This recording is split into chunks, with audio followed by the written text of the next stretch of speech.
I'm Amitabh Behar and I'm one of the co-chairs of Global Call to Action Against Poverty.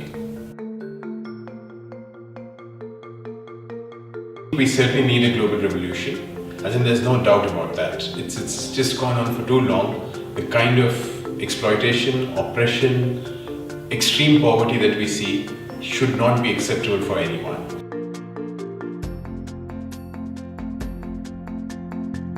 One of the first things would be to not have their own designed agendas, but listen to the voices of the people, listen to people who are working on the ground. Once the international NGOs start listening to the voice of the people, hopefully they'll also change the way they function.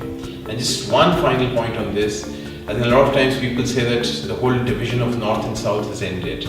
I totally disagree with it. And most of these NGOs still come with a very, very northern perspective.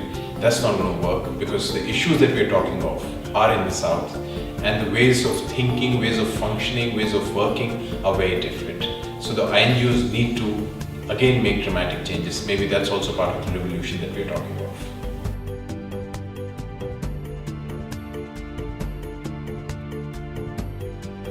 I would say it never made sense.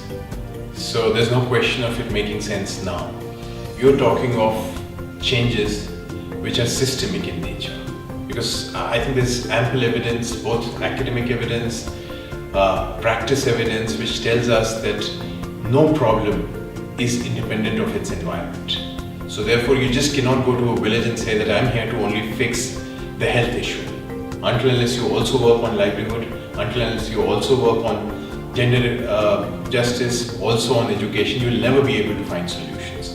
So I think the whole idea of this sectorization, segmentation is deeply flawed, and it in fact makes our work deeply apolitical, whereas we need to be far more political.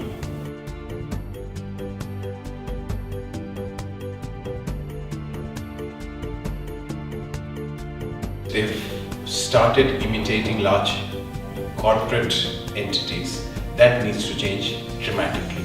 We need to go back to far more serious politics. Maybe the big dreams of the 20th century are not around, but we need to also bring back dreams to our discourse. We are often not dreaming enough.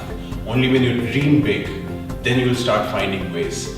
Bureaucratic structures will not give us solutions. It's I think people's aspirations and people's dreams which can change the world.